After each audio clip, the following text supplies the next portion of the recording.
शिव भक्ति से कर्मों का नाश। एक अद्भुत कथा। बहुत समय पहले हिमालय की गोद में बसा एक छोटा सा ग्राम था, कैलाशपुर। यह गांव हरियाली से घिरा हुआ था, परंतु उसके निवासियों के हृदय में सुख नहीं था। सूखा पड़ा था, खेत बंजर हो चुके थे और लोग अपने जीवन को दोष देने लगे थे। शायद हमारे कर्म बुरे हैं, तभी देवता हमसे रुष्ट हैं। उसी गांव में एक युवक रहता था, भक्त नीलकंठ। वह गरीब था, परंतु उसके हृदय में शिव के प्रति अनन्य प्रेम था। हर दिन वह नदी के तट पर जाकर एक साधारण शिवलिंग पर जल चढ़ाता और बोलता, हर हर महादेव, जो भी मेरे पूर्व जन्मों के पाप हैं वे तुम्हारी भक्ति से मिट जाएं।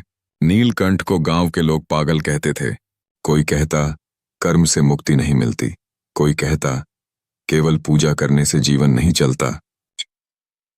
परंतु नीलकंठ मुस्कुराता और कहता, शिव नाम में ही संसार का सार है। जहां भक्ति है वहां भाग्य झुकता है।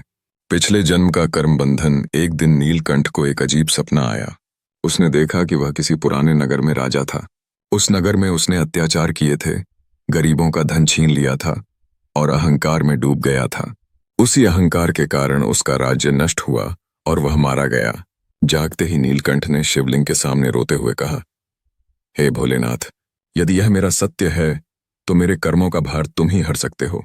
उसने निश्चय किया कि अब वह अपना जीवन केवल सेवा और शिव आराधना में बिताएगा। उसने गरीबों की सेवा की, वृक्ष लगाए और हर जीव में शिव का अंश देखने लगा। गांव के लोग आश्चर्य में थे। जो पहले अपनी रोटी खुद मुश्किल से जुटाता था, वह अब दूसरों को खिलाने लगा। पर नीलकंठ के भीतर अजीब सी शांति थी। उसे लगता था जैसे भगवान उसके भीतर ही बोल रहे हों। महाशिवरात्रि की रात्रि, एक वर्ष महाशिवरात्रि आई। पूरा गांव शिव मंदिर में एकत्र हुआ। नीलकंठ ने निश्चय किया कि वह पूरी रात AUM नमः शिवाय का जाप करेगा और कोई भी विचार मन में नहीं लाएगा। रात के अंतिम पहर में अचानक आंधी चली, बिजली गिरी और मंदिर की दीपक बुझ गए। लोग डरकर घर चले गए, पर नीलकंठ वहीं बैठा रहा, अंधेरे में, अकेले, केवल शिव नाम में डूबा हुआ। तभी शिवलिंग से हल्की सी ज्योति उठी। नीलकंठ ने देखा कि मंदिर के भीतर एक तेजस्वी पुरुष खड़े हैं। जटा में गंगा जल, गले में नाग और नेत्रों से करुणा टपक रही थी। वह स्वर आया, नीलकंठ, मैं तुम्हारे भीतर की भक्ति से प्रसन्न हूं।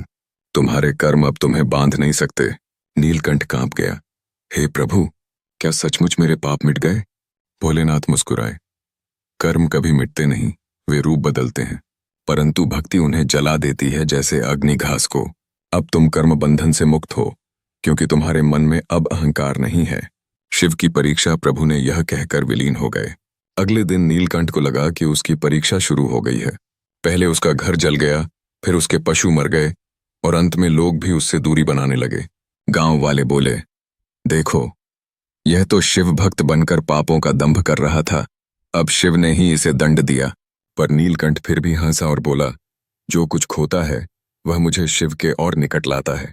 वह दिन रात केवल भजन करता, जल चढ़ाता और AUM नमः शिवाय जपता रहा। उसके हृदय की शांति देखकर एक दिन पूरा गांव उसकी भक्ति से प्रभावित हुआ। लोग कहने लगे, यह मनुष्य नहीं, यह तो शिव का अंश है। कर्मों का रहस्य। एक बार गांव में महामारी फैली, सैकड़ों लोग बीमार हो गए। नीलकंठ दिन रात लोगों की सेवा करता। उसने कहा, शिव हर कण में है। जब मैं किसी को पानी पिलाता हूं तो मैं स्वयं शिव की सेवा करता हूं। धीरे धीरे महामारी समाप्त हो गई। लोगों ने देखा कि जिस व्यक्ति ने सबकी सेवा की वही अब तेजस्वी हो गया है। उसका चेहरा चांद जैसा दीप्तिमान था। रात में जब वह नदी किनारे बैठा था, तभी शिव फिर प्रकट हुए। उन्होंने कहा, नीलकंठ, तुमने कर्मों को भस्म कर दिया है, क्योंकि कर्मों का नाश केवल तब होता है जब मनुष्य स्वार्थ से ऊपर उठकर सेवा करता है। भक्ति वह अग्नि है जो पाप और पुण्य दोनों को जला देती है, केवल शिव में लीनता छोड़ जाती है। नीलकंठ ने हाथ जोड़कर कहा, प्रभु, तो क्या अब मुझे मोक्ष मिलेगा? शिव बोले, मोक्ष तो उसी क्षण मिल जाता है जब व्यक्ति अपने मैं को भस्म कर देता है। भक्ति की दिव्यता। उसके बाद नीलकंठ ध्यानस्थ हो गया। वह वहीं नदी तट पर बैठा रहा और कुछ समय बाद उसके शरीर से एक अद्भुत सुगंध उठी। लोग दौड़े, पर वह शरीर नहीं था, केवल राख थी और राख से शिवलिंग का रूप उभर आया था। गांव वालों ने उस स्थान पर एक मंदिर बनाया और उसका नाम रखा नीलकंठेश्वर। आज भी वहां लोग जाकर अपने पापों से मुक्ति की प्रार्थना करते हैं। कहते हैं, जो सच्चे मन से एयूएम नमः शिवाय का जाप करता है, उसके जीवन के कर्म उसी प्रकार भस्म हो जाते हैं जैसे अग्नि में लकड़ी। क्योंकि भक्ति ही वह शक्ति है जो हमें अपने कर्मों के बंधन से मुक्त करती है। शिव वचन। कर्म और भक्ति का सार। कर्म को कोई मिटा नहीं सकता, परंतु भक्ति उसे भस्म कर सकती है। जो भक्ति में लीन है वह न तो पापी है न पुण्यात्मा, वह केवल शिवमय है। सच्ची भक्ति वह है जिसमें स्वार्थ न हो, केवल प्रेम और समर्पण हो। कर्मों का नाश केवल भक्ति और सेवा से संभव है, न कि केवल पूजा या दान से। शिव केवल मंदिर में नहीं, प्रत्येक जीव में है। जब हम दूसरों की सहायता करते हैं तो हम स्वयं शिव की पूजा करते हैं। मोक्ष का अर्थ मृत्यु के बाद मुक्ति नहीं, बल्कि अहंकार का अंत है। शिव भक्ति से कर्मों का नाश।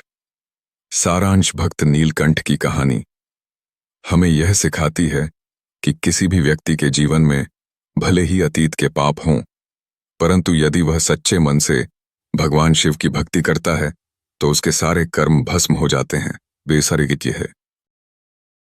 शिव भक्ति एक अग्नि है जो हर बंधन को जलाकर आत्मा को शुद्ध कर देती है। शिव कहते हैं, भक्ति करो, भय मत रखो।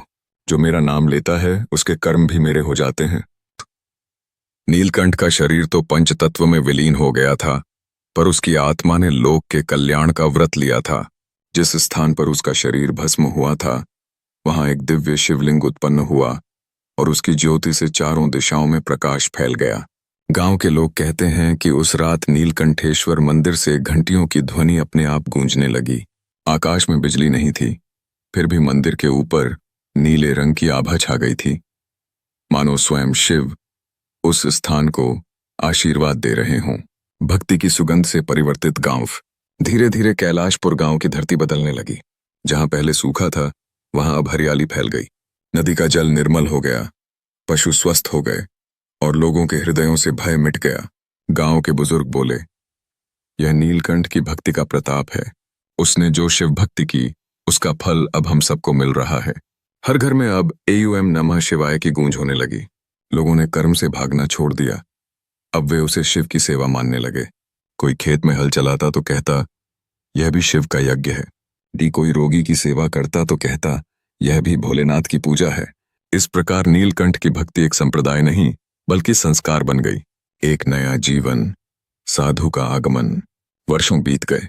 एक दिन उस गांव में एक वृद्ध साधु आया। वह देखने में तेजस्वी था। उसकी आंखों में करुणा और हृदय में भक्ति थी।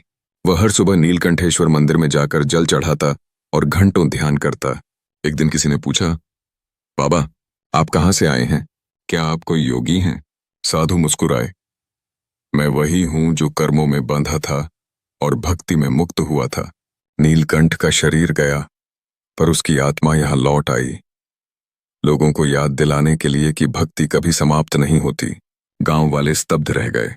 वे समझ गए कि यह साधु कोई साधारण नहीं, नीलकंठ की आत्मा का ही पुनर्जन्म है, जो अब शिव की प्रेरणा से लोक कल्याण के लिए आया है। शिव की पुनः लीला।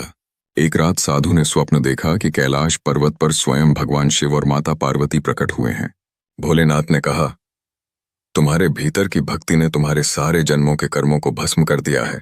अब तुम मेरे दूत बनो और लोगों को यह सिखाओ कि कर्म से भागो नहीं, उसे शिव भावना से करो। साधु ने हाथ जोड़कर कहा, प्रभु, भक्ति में तो सुख है, फिर मैं संसार में क्यों जाऊं? यह शिव मुस्कुराए, क्योंकि जो भक्ति पाता है उसका धर्म है उसे बांटना। अगली सुबह वह साधु गांव-गांव घूमने लगा। जहां भी वह जाता वहां शांति फैल जाती। बीमार स्वस्थ हो जाते और जो निराश थे उनके जीवन में आशा लौट आती। कर्मों का नाश, ज्ञान का प्रकाश। साधु एक दिन बच्चों को समझा रहा था, बेटा, अगर तुम झूठ बोलो तो यह एक बीज है जो भविष्य में कष्ट का पेड़ बनता है। अगर तुम सत्य और भक्ति का बीज बोओगे तो उसका फल शांति और आनंद होगा। यही कर्म का रहस्य है। बच्चों ने पूछा, बाबा, क्या हर पाप का दंड मिलता है? साधु ने मुस्कुराकर कहा, हाँ, जब तक तुम उसका सामना नहीं करते। पर यदि तुम भक्ति से अपने हृदय को बदल दो तो वही कर्म तुम्हारा शिक्षक बन जाता है। शिव भक्ति कर्मों को नहीं मिटाती, वह तुम्हें इतना निर्मल बना देती है कि कर्म स्वयं भस्म हो जाते हैं। लोगों के हृदय में प्रकाश फैल गया। हर कोई अपने भीतर झांकने लगा, यह समझने कि असली मंदिर बाहर नहीं, भीतर है। शिव का प्रत्यक्ष दर्शन साधु की भक्ति इतनी प्रबल हो गई थी कि एक दिन शिव स्वयं उसके समक्ष प्रकट हुए। उन्होंने कहा, वत्स, तुमने केवल अपने कर्म नहीं जलाए, बल्कि हजारों आत्माओं को भी कर्म बंधन से मुक्त किया है। तुम्हारा जीवन अब मेरे लोक में नहीं, बल्कि प्रत्येक भक्त के हृदय में रहेगा। फिर शिव ने अपने त्रिशूल से भूमि पर एक चिन्ह बनाया। वह स्थान तुरंत ज्योतिर्मय हो गया और वहीं एक नया शिवलिंग उत्पन्न हुआ, जिसे आज कर्ममोचकेश्वर कहा जाता है। कहते हैं, जो वहां जाकर एयूएम नमः शिवाय का जाप करता है, उसके पाप धुल जाते हैं और मन शांति से भर जाता है। शिव का अंतिम उपदेश। जब साधु ध्यान में लीन था, शिव का वचन आकाशवाणी के समान गूंजा, जो मेरे नाम का स्मरण करता है, उसके कर्म भस्म होते हैं, उसके भय मिटते हैं और उसका जीवन मेरे स्वरूप में विलीन हो जाता है। भक्ति कोई क्रिया नहीं, यह हृदय की शुद्ध अवस्था है। जब तुम प्रेम से एयूएम नमः शिवाय कहते हो, तब तुम्हारे भीतर कर्मों का अग्निकुंड जल उठता है। भक्ति का अमर संदेश। साधु ने अपने अंतिम समय में गांव के लोगों से कहा, कभी यह मत सोचो कि तुम्हारा कर्म बहुत भारी है। शिव का नाम एक ऐसा दीपक है जो सबसे गहरे अंधकार को मिटा देता है। भक्ति करो, कर्म करो और उसे शिव को अर्पित कर दो, यही मुक्ति का मार्ग है। फिर उसने शांत भाव से नेत्र बंद किए और उसके मुख से केवल इतना निकला, हर हर महादेव। तुरंत ही एक दिव्य सुगंध फैली और उसके शरीर से एक प्रकाश की लहर निकली। वह सीधी आकाश की ओर चली गई। लोगों ने उस रात आकाश में एक उज्ज्वल तारा देखा। वह नीलकंठ की आत्मा थी, जो अब शिवलोक में स्थिर हो चुकी थी। कथा का अंतिम संदेश। कैलाशपुर अब एक तीर्थ बन गया। हर वर्ष हजारों लोग वहां आते हैं और कर्ममोचकेश्वर मंदिर में प्रार्थना करते हैं। कहते हैं, जो वहां सच्चे मन से भक्ति करता है, उसके जीवन के पाप, दुख, भय और मोह सब शिव नाम की अग्नि में जल जाते हैं, क्योंकि भक्ति वह शक्ति है जो कर्मों को भस्म करती है और आत्मा को शिवमय बना देती है। शिव का अंतिम वचन, अमर उपदेश। कर्म का फल तुम्हें बांधता है, पर भक्ति तुम्हें मुक्त करती है। जो कर्म करते हुए भी मुझे याद रखे, वही सच्चा योगी है, वही मेरा भक्त है। यही कथा का सार। कर्मों का नाश किसी साधन से नहीं, केवल शिव भक्ति से होता है। जब भक्ति में स्वार्थ नहीं, अहंकार नहीं और सेवा का भाव हो, तब मनुष्य मुक्त होता है। भगवान शिव कहते हैं, मैं केवल वही नहीं जो कैलाश पर हूं, मैं हर उस हृदय में हूं जहां सच्ची भक्ति की धारा बहती है। हर हर महादेव। भक्ति से कर्मों का नाश होता है और कर्मों के नाश से आत्मा शिव में विलीन हो जाती है। कैलाशपुर में अब शांति थी। हर घर में एयूएम नमः शिवाय की गूंज थी और लोग अपने हर कर्म को शिव को अर्पित करते थे। समय बीतता गया, पीढ़ियां बदलती गईं, पर नीलकंठेश्वर और कर्ममोचकेश्वर मंदिर की ज्योति कभी मंद नहीं पड़ी। हर वर्ष महाशिवरात्रि पर जब भक्त वहां दीप जलाते, तो कहा जाता था कि उस समय हवा में एक अद्भुत सुगंध फैलती, जैसे स्वयं नीलकंठ वहां उपस्थित हों। भक्ति का नया युग, अर्चना का जन्म। सैकड़ों वर्ष बाद उसी गांव में एक कन्या जन्मी। नाम था अर्चना। उसकी आंखों में बचपन से ही दिव्यता थी। वह जब भी मंदिर जाती, शिवलिंग पर जल चढ़ाते समय उसके शरीर से हल्की सी नीली आभा निकलती थी। गांव के लोग कहते, यह कोई साधारण बालिका नहीं, यह शिव की कृपा से जन्मी है। अर्चना को भक्ति में आनंद मिलता था। वह कहती, माँ, जब मैं शिवलिंग पर बेलपत्र रखती हूं, तो मुझे लगता है जैसे शिव मुझसे मुस्कुरा रहे हैं। उसकी माँ आश्चर्य से देखती और सोचती, यह तो कोई दिव्य आत्मा है, नीलकंठ की आत्मा का पुनर्जागरण। एक रात अर्चना को स्वप्न आया। उसने देखा कि वह कैलाश पर्वत पर है और सामने नीलकंठ नाम का एक साधु खड़ा है, वही जिसने अपने कर्मों का नाश भक्ति से किया था। साधु ने कहा, बेटी, तू मेरे अधूरे कार्य को पूरा करने आई है। भक्ति की वह ज्योति जो मैंने जलाई थी, उसे अब तू पूरी दुनिया में फैलाएगी। लोग फिर से कर्म में फंस गए हैं, अब तू उन्हें याद दिला कि शिव भक्ति कर्मों को जला देती है। अर्चना जागी तो उसका मन भीतर से प्रकाशित था। वह समझ चुकी थी, यह उसका धर्म है कि वह भक्ति की ज्योति पुनः जगाए। शिव मंदिर में चमत्कार। अर्चना ने हर दिन सुबह शिवलिंग पर जल चढ़ाना आरंभ किया। धीरे धीरे गांव में एक अजीब परिवर्तन आने लगा। जहां पहले लोग झगड़ते थे, वहां अब प्रेम और सहयोग बढ़ने लगा। बीमार लोग उसके स्पर्श से स्वस्थ हो जाते और जो निराश थे, उनके जीवन में आशा लौट आती। एक दिन मंदिर में एक अंधा वृद्ध आया। अर्चना ने शिवलिंग से थोड़ा जल लेकर उसकी आंखों पर लगाया और बोली, हे भोलेनाथ, जैसे आपने नीलकंठ को कर्म बंधन से मुक्त किया, वैसे ही इस पिता को अंधकार से मुक्त करो। कुछ क्षण बाद वृद्ध ने कहा, मुझे दिखाई दे रहा है देवी, मुझे प्रकाश मिल गया। सभी लोग नतमस्तक हो गए। गांव में चर्चा फैल गई। अर्चना स्वयं नीलकंठ की आत्मा है, शिव की भक्ति का स्वरूप। भक्ति बनाम कर्म, शिव की परीक्षा। पर शिव हमेशा अपने भक्त की परीक्षा लेते हैं। एक दिन गांव में अकाल पड़ा, फसलें सूख गईं, नदी का जल कम हो गया। लोग घबराने लगे और बोले, अर्चना, तुम तो शिव की प्रिय हो, उन्हें बुलाओ। अर्चना मुस्कुराई, शिव बाहर नहीं है, वे हमारे भीतर हैं। जब हम एक दूसरे की मदद करेंगे वही असली पूजा होगी। उसने सबको एक साथ बुलाया। किसान, व्यापारी, स्त्रियां, बच्चे, सबने मिलकर तालाब खोदे, वर्षा के लिए यज्ञ किया और एक दूसरे को अन्न बांटा। कुछ ही दिनों में वर्षा हुई, तेज, निर्मल और जीवनदायिनी। गांव फिर से हरियाली से भर गया। लोग बोले, यह अर्चना नहीं, स्वयं भोलेनाथ का आशीर्वाद है। कर्मों का नया अर्थ। एक दिन अर्चना ने गांव के युवाओं को एकत्र किया और कहा, कर्मों से भागो मत।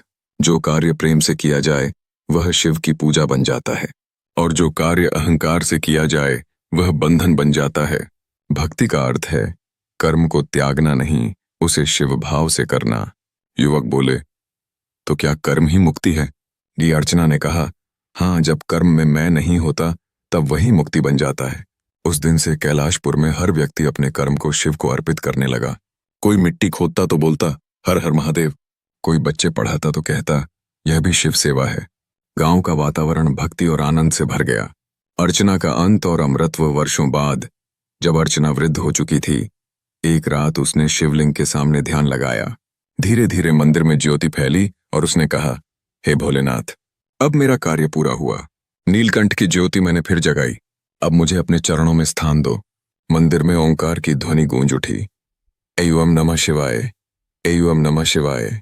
अगले दिन लोग मंदिर पहुंचे तो देखा, अर्चना का शरीर नहीं था, केवल राख और एक चमकता हुआ त्रिशूल।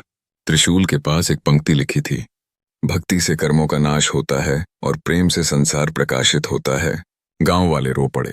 उन्होंने उसी स्थान पर एक और मंदिर बनाया, नाम रखा अर्चनेश्वर महादेव। भक्ति की ज्योति युगों तक अमर। कैलाशपुर अब केवल एक गांव नहीं बल्कि एक तीर्थ बन चुका था। लोग दूर दूर से आने लगे, यह जानने कि कैसे एक स्त्री ने भक्ति से कर्मों की जंजीरें तोड़ी। कहते हैं, आज भी वहां हर महाशिवरात्रि पर जब रात्रि का तीसरा पहर आता है तो मंदिर में स्वयं घंटियां बजती हैं और नीली ज्योति फैलती है, जैसे शिव और नीलकंठ अर्चना की आत्माएं एक साथ भक्ति का गीत गा रही हों। माइटई आग है शिव का संदेश। अमर ज्ञान। जो कर्म करता है और उसे शिव को अर्पित करता है वह कर्म से मुक्त होता है। जो भक्ति करता है और उसे जगत के कल्याण में लगाता है वही शिवमय बन जाता है। भक्ति केवल आराधना नहीं, यह जीवन की वह अग्नि है जो अंधकार को भस्म कर देती है। कर्म का फल तुम्हें बांधता है पर भक्ति तुम्हें मुक्त करती है। जो कर्म करते हुए भी मुझे याद रखे वही सच्चा योगी है, वही मेरा भक्त है। ये कथा का सार। कर्मों का नाश किसी साधन से नहीं, केवल शिव भक्ति से होता है। जब भक्ति में स्वार्थ नहीं, अहंकार नहीं और सेवा का भाव हो तब मनुष्य मुक्त होता है। भगवान शिव कहते हैं, मैं केवल वही नहीं जो कैलाश पर हूं, मैं हर उस हृदय में हूं जहां सच्ची भक्ति की धारा बहती है। हर हर महादेव। भक्ति से कर्मों का नाश होता है और कर्मों के नाश से आत्मा शिव में विलीन हो जाती है। कैलाशपुर में अब शांति थी। हर घर में एवं नमः शिवाय की गूंज थी और लोग अपने हर कर्म को शिव को अर्पित करते थे।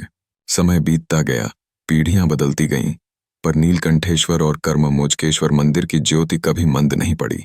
हर वर्ष महाशिवरात्रि पर जब भक्त वहां दीप जलाते तो कहा जाता था कि उस समय हवा में एक अद्भुत सुगंध फैलती, जैसे स्वयं नीलकंठ वहां उपस्थित हों। भक्ति का नया युग। अर्चना का जन्म। सैकड़ों वर्ष बाद उसी गांव में एक कन्या जन्मी। नाम था अर्चना। उसकी आंखों में बचपन से ही दिव्यता थी। वह जब भी मंदिर जाती, शिवलिंग पर जल चढ़ाते समय उसके शरीर से हल्की सी नीली आभा निकलती थी। गांव के लोग कहते, यह कोई साधारण बालिका नहीं, यह शिव की कृपा से जन्मी है। अर्चना को भक्ति में आनंद मिलता था। वह कहती, माँ, जब मैं शिवलिंग पर बेलपत्र रखती हूँ तो मुझे लगता है जैसे शिव मुझसे मुस्कुरा रहे हैं। उसकी माँ आश्चर्य से देखती और सोचती, यह तो कोई दिव्य आत्मा है, नीलकंठ की आत्मा का पुनर्जागरण। एक रात अर्चना को स्वप्न आया। उसने देखा कि वह कैलाश पर्वत पर है और सामने नीलकंठ नाम का एक साधु खड़ा है, वही जिसने अपने कर्मों का नाश भक्ति से किया था। साधु ने कहा, बेटी, तू मेरे अधूरे कार्य को पूरा करने आई है। भक्ति की वह ज्योति जो मैंने जलाई थी, उसे अब तू पूरी दुनिया में फैलाएगी। लोग फिर से कर्म में फंस गए हैं। अब तू उन्हें याद दिला कि शिव भक्ति कर्मों को जला देती है। अर्चना जागी तो उसका मन भीतर से प्रकाशित था। वह समझ चुकी थी, यह उसका धर्म है कि वह भक्ति की ज्योति पुनः जगाए। शिव मंदिर में चमत्कार। अर्चना ने हर दिन सुबह शिवलिंग पर जल चढ़ाना आरंभ किया। धीरे धीरे गांव में एक अजीब परिवर्तन आने लगा। जहां पहले लोग झगड़ते थे, वहां अब प्रेम और सहयोग बढ़ने लगा। बीमार लोग उसके स्पर्श से स्वस्थ हो जाते और जो निराश थे, उनके जीवन में आशा लौट आती। एक दिन मंदिर में एक अंधा वृद्ध आया। अर्चना ने शिवलिंग से थोड़ा जल लेकर उसकी आंखों पर लगाया और बोली, हे भोलेनाथ, जैसे आपने नीलकंठ को कर्म बंधन से मुक्त किया, वैसे ही इस पिता को अंधकार से मुक्त करो। कुछ क्षण बाद वृद्ध ने कहा, मुझे दिखाई दे रहा है देवी, मुझे प्रकाश मिल गया। सभी लोग नतमस्तक हो गए। गांव में चर्चा फैल गई। अर्चना स्वयं नीलकंठ की आत्मा है, शिव की भक्ति का स्वरूप। भक्ति बनाम कर्म, शिव की परीक्षा। पर शिव हमेशा अपने भक्त की परीक्षा लेते हैं। एक दिन गांव में अकाल पड़ा। फसलें सूख गईं, नदी का जल कम हो गया। लोग घबराने लगे और बोले, अर्चना, तुम तो शिव की प्रिय हो, उन्हें बुलाओ। अर्चना मुस्कुराई, शिव बाहर नहीं है, वे हमारे भीतर हैं। जब हम एक दूसरे की मदद करेंगे, वही असली पूजा होगी। उसने सबको एक साथ बुलाया। किसान, व्यापारी, स्त्रियां, बच्चे, सबने मिलकर तालाब खोदे, वर्षा के लिए यज्ञ किया और एक दूसरे को अन्न बांटा। कुछ ही दिनों में वर्षा हुई, तेज, निर्मल और जीवनदायिनी। गांव फिर से हरियाली से भर गया। लोग बोले, यह अर्चना नहीं, स्वयं भोलेनाथ का आशीर्वाद है। कर्मों का नया अर्थ। एक दिन अर्चना ने गांव के युवाओं को एकत्र किया और कहा, कर्मों से भागो मत। जो कार्य प्रेम से किया जाए, वह शिव की पूजा बन जाता है, और जो कार्य अहंकार से किया जाए, वह बंधन बन जाता है। भक्ति का अर्थ है कर्म को त्यागना नहीं, उसे शिव भाव से करना। युवक बोले, तो क्या कर्म ही मुक्ति है? डी अर्चना ने कहा, हाँ, जब कर्म में मैं नहीं होता, तब वही मुक्ति बन जाता है। उस दिन से कैलाशपुर में हर व्यक्ति अपने कर्म को शिव को अर्पित करने लगा। कोई मिट्टी खोदता तो बोलता, हर हर महादेव। कोई बच्चे पढ़ाता तो कहता, यह भी शिव सेवा है। गांव का वातावरण भक्ति और आनंद से भर गया। अर्चना का अंत और अमृतत्व वर्षों बाद। जब अर्चना वृद्ध हो चुकी थी, एक रात उसने शिवलिंग के सामने ध्यान लगाया। धीरे धीरे मंदिर में ज्योति फैली और उसने कहा, हे भोलेनाथ, अब मेरा कार्य पूरा हुआ। नीलकंठ की ज्योति मैंने फिर जगाई। अब मुझे अपने चरणों में स्थान दो। मंदिर में ओंकार की ध्वनि गूंज उठी, एवं नमः शिवाय, एवं नमः शिवाय। अगले दिन लोग मंदिर पहुंचे तो देखा, अर्चना का शरीर नहीं था, केवल राख और एक चमकता हुआ त्रिशूल। त्रिशूल के पास एक पंक्ति लिखी थी, भक्ति से कर्मों का नाश होता है और प्रेम से संसार प्रकाशित होता है। गांव वाले रो पड़े। उन्होंने उसी स्थान पर एक और मंदिर बनाया। नाम रखा अर्चनेश्वर महादेव। भक्ति की ज्योति युगों तक अमर। कैलाशपुर अब केवल एक गांव नहीं, बल्कि एक तीर्थ बन चुका था। लोग दूर दूर से आने लगे, यह जानने कि कैसे एक स्त्री ने भक्ति से कर्मों की जंजीरें तोड़ी। कहते हैं, आज भी वहां हर महाशिवरात्रि पर जब रात्रि का तीसरा पहर आता है, तो मंदिर में स्वयं घंटियां बजती हैं और नीली ज्योति फैलती है, जैसे शिव और नीलकंठ अर्चना की आत्माएं एक साथ भक्ति का गीत गा रही हों। वाइटई आग है शिव का संदेश। अमर ज्ञान। जो कर्म करता है और उसे शिव को अर्पित करता है, वह कर्म से मुक्त होता है। जो भक्ति करता है और उसे जगत के कल्याण में लगाता है, वही शिवमय बन जाता है। भक्ति केवल आराधना नहीं, यह जीवन की वह अग्नि है जो अंधकार को भस्म कर देती है। कथा का समापन भक्ति से कर्मों का नाश हुआ, कर्मों के नाश से आत्मा शिव में लीन हुई और शिव से लीनता से संसार में प्रकाश फैल गया। कैलाशपुर के लोग अब कहते हैं, हम सब नीलकंठ और अर्चना के वंशज हैं। हमारे कर्म शिव की आरती हैं और हमारी भक्ति शिव की ज्योति। अंतिम उपदेश, कर्म से भागना नहीं, उसे भक्ति बना देना ही मोक्ष है। जब मनुष्य हर कार्य में शिव को देखता है तब कर्म भी पूजा बन जाता है। हर हर महादेव। भक्ति अमर है, कर्म भस्म है और शिव सर्वव्यापक हैं। सदियों बीत गए।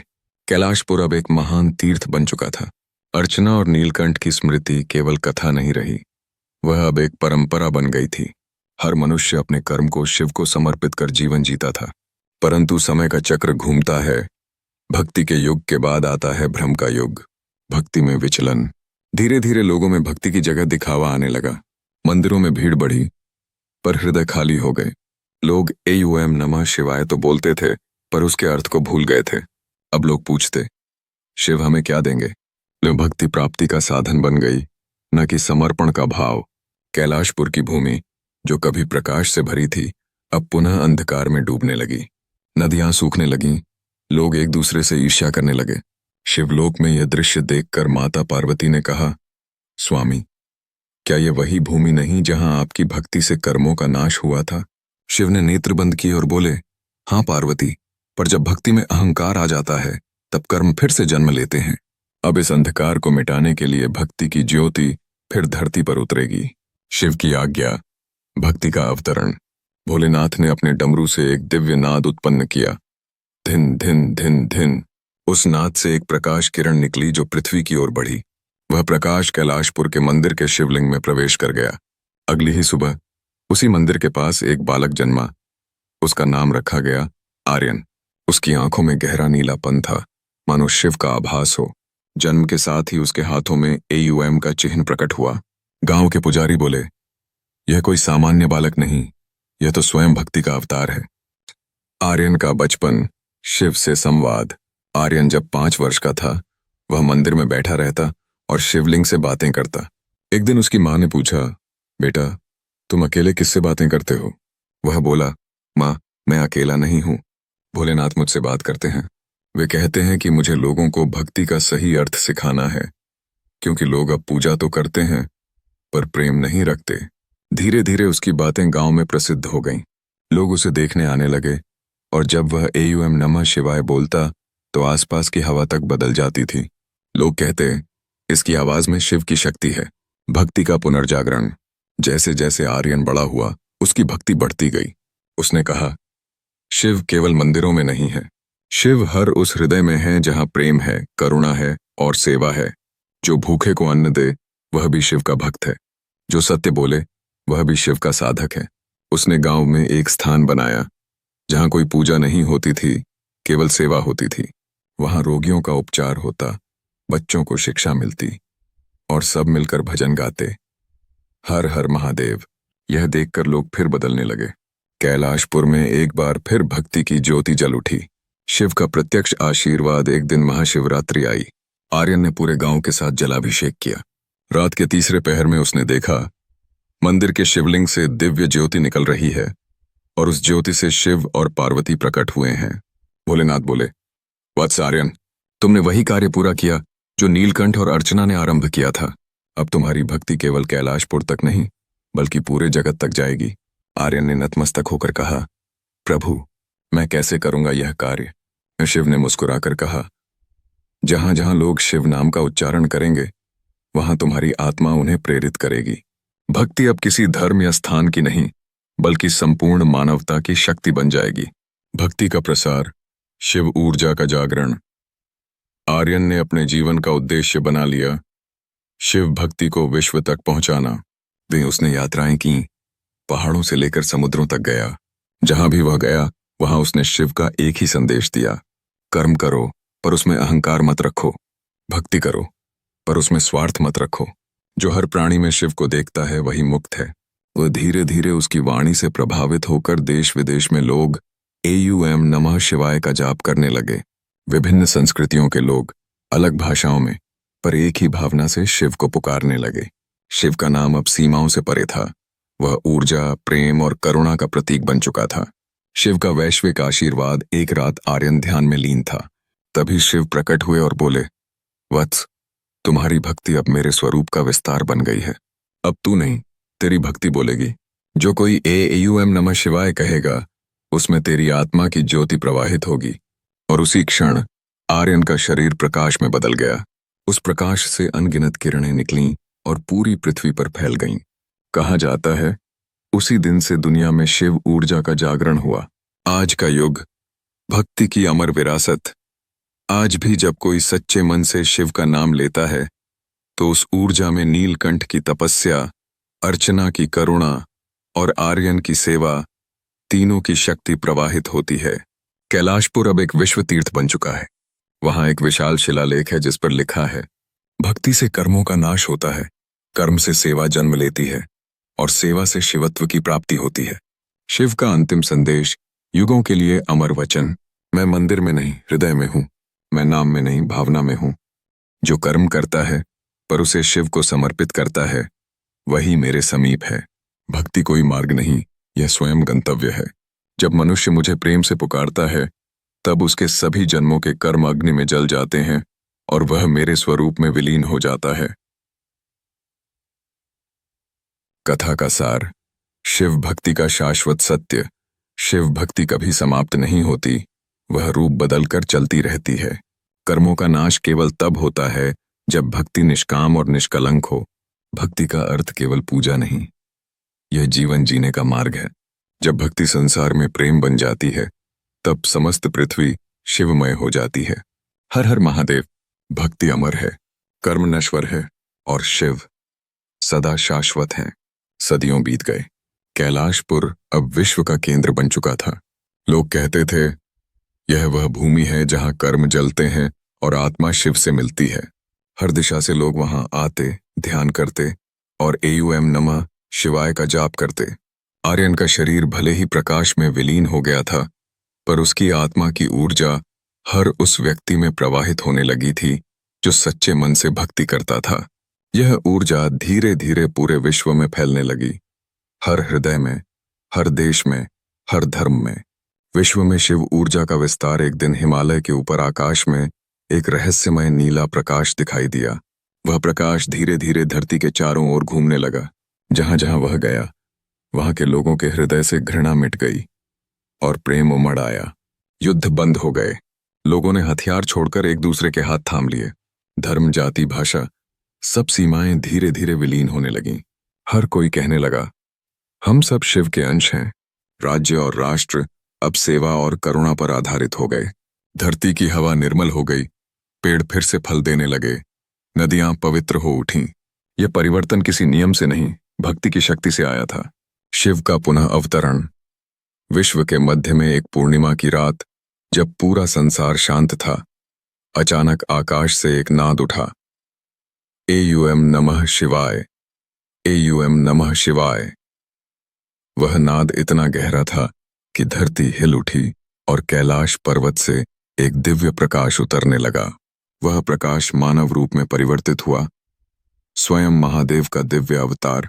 भोलेनाथ ने कहा, अब समय आ गया है जब भक्ति अपने चरम पर पहुंचे। अब मनुष्य और देवता में कोई भेद नहीं रहेगा। जो भक्ति से कर्मों को जला चुका है वह स्वयं शिव स्वरूप है। उनके साथ माता पार्वती भी प्रकट हुईं। उनके नेत्रों से करुणा बह रही थी, जैसे समस्त संसार के दुखों को वे अपने आंचल में समेट लेना चाहती हों। आर्यन की आत्मा का पुनः मिलन। तभी आकाश से एक किरण उतरी, वह थी आर्यन की आत्मा।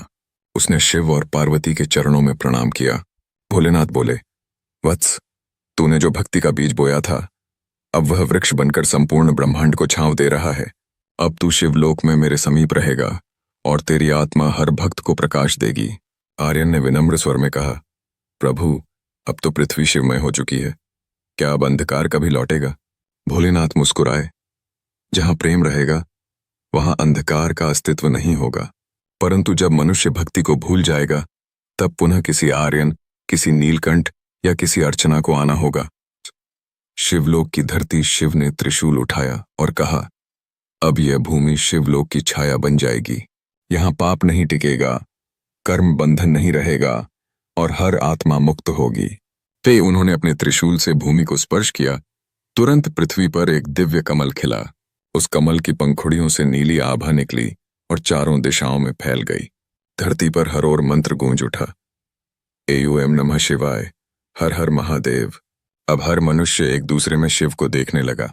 लोग एक दूसरे की सेवा करने लगे। मंदिरों में पूजा नहीं, भक्ति की आरती। हर कोई कहने लगा, करुणा होने लगी। दान का अर्थ केवल वस्त्र या धन देना नहीं रहा, अब लोग प्रेम बांटने लगे। भक्ति की नई परिभाषा भोलेनाथ ने उस समय कहा, भक्ति अब मंत्र नहीं, आचरण बनेगी। जो सत्य बोले वही मेरा उपासक है, जो दीन को उठाए वही मेरा भक्त है, जो किसी जीव को पीड़ा न दे वही मेरा ध्यान करता है। धीरे धीरे भक्ति का यह नया युग ज्ञान युग में बदल गया। अब लोग न मंदिरों में न मूर्तियों में बल्कि अपने कर्मों में शिव को देखने लगे। हर कार्य, हर विचार, हर भावना सब शिवमय हो गई। सृष्टि का परिवर्तन सदियों बाद यह युग शिवलोक युग कहलाने लगा। यह वह काल था जब मृत्यु भी भक्ति के आगे झुक गई। मनुष्य का जन्म अब केवल भक्ति के अनुभव के लिए होता था, न कि कर्म फल के लिए। कर्म अब बंधन नहीं, भक्ति का साधन बन चुका था। धरती के हर कोने में शिव मंदिर थे, पर उनमें मूर्तियां नहीं, प्रकाश था। वह प्रकाश नीलकंठ, अर्चना और आर्यन की आत्मा का प्रतीक था। लोग प्रातः उठकर सूर्य को प्रणाम करते हुए कहते, हम कर्म करेंगे पर उसे शिव को अर्पित करेंगे। यह वाक्य पृथ्वी का धर्म बन गया। मुक्ति का चरम रूप एक दिन शिवलोक से आकाशवाणी हुई। अब यह सृष्टि शिवमय हो चुकी है। यहाँ कोई कर्म बंधन नहीं, केवल भक्ति का प्रवाह है। अब हर आत्मा मेरे ही स्वरूप में है। न कोई जन्म न मृत्यु, केवल शिवत्व। वही और तभी आकाश में लाखों किरणें फैल गईं। प्रत्येक किरण एक आत्मा थी जो शिव में विलीन हो रही थी। धरती पर अब केवल शांति, करुणा और आनंद का साम्राज्य था। यह वही क्षण था जब पृथ्वी शिवलोक का प्रतिबिंब बन गई। भोलेनाथ का अंतिम वचन, कर्म तब तक तुम्हें बांधते हैं जब तक तुम उन्हें अपना मानते हो, पर जब तुम उन्हें मुझको अर्पित कर देते हो तब वही कर्म मोक्ष बन जाते हैं। भक्ति कोई साधन नहीं, यह स्वयं शिव का रूप है। जो भक्ति करता है वह मुझसे अलग नहीं रहता, वही सच्चा मुक्त है। इस सृष्टि का नया नाम उस दिन से इस पृथ्वी को शिवलोकमयी पृथ्वी कहा जाने लगा। कैलाशपुर अब महाकैलाश नगरी कहलाने लगी, जहां हर आत्मा में शिव और हर हृदय में भक्ति बसती थी। वहां का नियम था, कोई भी व्यक्ति अपने लिए नहीं, दूसरों के लिए कर्म करेगा। यहाँ कोई राजा नहीं, केवल सेवक थे। कर्म पूजा बन गया था और भक्ति जीवन का स्वभाव। कथा का सारांश, भक्ति से सृष्टि तक नीलकंठ ने सिखाया, भक्ति कर्मों को भस्म करती है। अर्चना ने दिखाया, भक्ति करुणा बनकर जगत को जोड़ती है। आर्यन ने फैलाया, भक्ति सीमाओं को मिटाकर शिवत्व का प्रसार करती है। भोलेनाथ ने दिया, भक्ति से कर्म, कर्म से सेवा, सेवा से मुक्ति। भक्ति की यह श्रृंखला अब सृष्टि की आत्मा बन चुकी थी। शिव भक्ति का शाश्वत सत्य, शिव ही भक्ति है, भक्ति ही कर्म है और कर्म ही मुक्ति का मार्ग है। जब मनुष्य भक्ति में लीन होता है तब वह स्वयं शिव बन जाता है। हर हर महादेव। भक्ति से कर्मों का नाश होता है, कर्मों के नाश से आत्मा शिव में विलीन होती है और शिव में विलीन होकर संपूर्ण सृष्टि अमर हो जाती है। सदियां बीत गईं, धरती अब शिवलोक जैसी बन चुकी थी। हर जीव में करुणा, हर विचार में शांति। लेकिन सृष्टि का नियम है, जहां प्रकाश होता है वहां कभी कभी छाया भी जन्म लेती है। और यही से शुरू होती है भक्ति के नए युग की कथा, जब एक बार फिर शिव की भक्ति ने सृष्टि को बचाया। नई पीढ़ी, पुराना विस्मरण। समय के साथ लोग भक्ति में तो थे पर अनुभव में नहीं। वे शिव नाम का जाप करते पर भाव भूल चुके थे। मंदिर विशाल हो गए पर हृदय संकुचित। दान बढ़ा पर अहंकार भी उसके साथ बढ़ गया। एक वृद्ध साधु नाम ऋषि एकांत कैलाश की तलहटी में रहते थे। वे देखते कि लोग पूजा तो करते हैं लेकिन एक दूसरे से द्वेष रखते हैं। उन्होंने कहा, जब पूजा में प्रेम नहीं तो वह कर्म है, और जब कर्म में प्रेम है तो वही भक्ति है। पर लोग उन्हें अनसुना कर देते। धीरे धीरे सृष्टि की शांति में हल्की दरारें आने लगीं। शिव की योजना, एक रात जब चंद्रमा नीला दिखाई दे रहा था, भोलेनाथ ने पार्वती से कहा, देवी, फिर समय आ गया है। मनुष्य फिर कर्म में बांधने लगा है, भक्ति को फिर से जन्म लेना होगा। पार्वती ने मुस्कुराकर कहा, प्रभु, अब कौन जाएगा इस बार? शिव ने अपनी जटाओं से एक जलधारा बहाई। वह गंगा की एक लहर बनकर पृथ्वी पर उतरी। वही लहर एक बालक के रूप में जन्मी। नाम रखा गया देवांश। उसकी आंखें नीली थीं और माथे पर जन्म से त्रिपुंड बना हुआ था। देवांश। भक्ति का पुनर्जन्म देवांश बचपन से ही अलग था। वह घंटों नदी के किनारे बैठकर जल में शिव का प्रतिबिंब देखता। कभी वह कहता, माँ, यह जल बोलता है। माँ हंस देती, बेटा तू भोला है। पर जब वह एयम नमः शिवाय बोलता तो जल की लहरें सचमुच थिरक उठतीं। लोगों को अचंभा हुआ। धीरे धीरे उसकी ख्याति फैलने लगी। यह बालक शिव स्वरूप है। भक्ति की शक्ति का पुनः जागरण देवांश बड़ा हुआ। उसने देखा कि मंदिरों में लोग आते हैं पर भीतर अशांति लेकर लौटते हैं। वह बोला, मंदिर पत्थर से नहीं, प्रेम से बनते हैं। यदि तुम एक जीव को भोजन देते हो, वही सच्ची आरती है। उसके शब्दों ने लोगों के मन को झकझोर दिया। लोगों ने फिर से एक दूसरे के लिए कार्य करना शुरू किया। कृषक ने अन्नदान किया, वैद्य ने स्वार्थ उपचार किया और व्यापारी ने गरीबों के घर दीप जलाए। धीरे धीरे धरती पर एक नया प्रकाश फैल गया। वह था देवांश की भक्ति का तेज। माया की परीक्षा, लेकिन सृष्टि में माया हमेशा रहती है।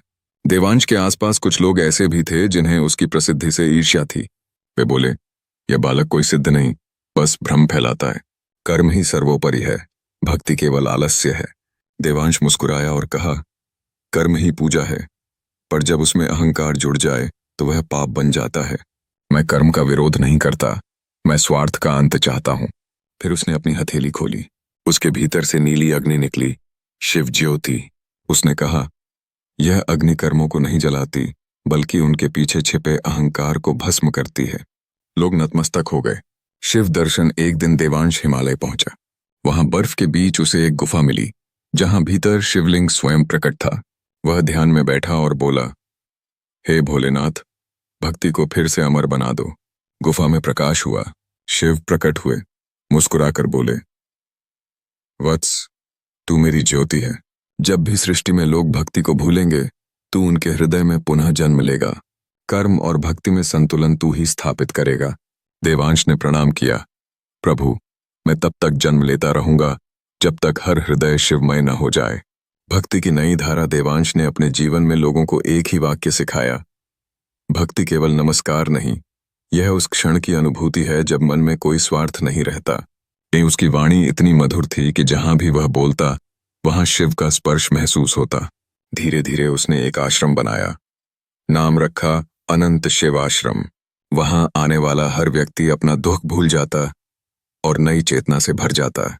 कहते हैं, आश्रम की दीवारों से हर रात हर हर महादेव की गूंज सुनाई देती थी। देवांश की देह त्याग और अमृतत्व वर्षों बाद जब देवांश वृद्ध हुए, उन्होंने शिष्यों से कहा, अब मैं लौट रहा हूं उस ज्योति में जहां से आया था। पर जब भी कोई सच्चे हृदय से शिव को पुकारेगा, मैं वहीं उपस्थित रहूंगा। बिना वह ध्यान में बैठे, मंदिर में नीला प्रकाश फैला और उनकी देह ज्योति में विलीन हो गई।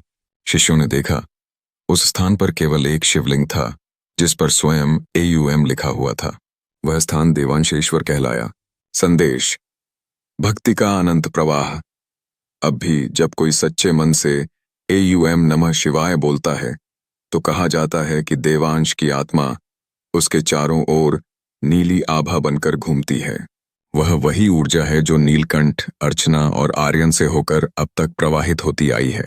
यह भक्ति किसी व्यक्ति की नहीं, यह स्वयं शिव चेतना की धारा है जो हर युग में बहती रहती है।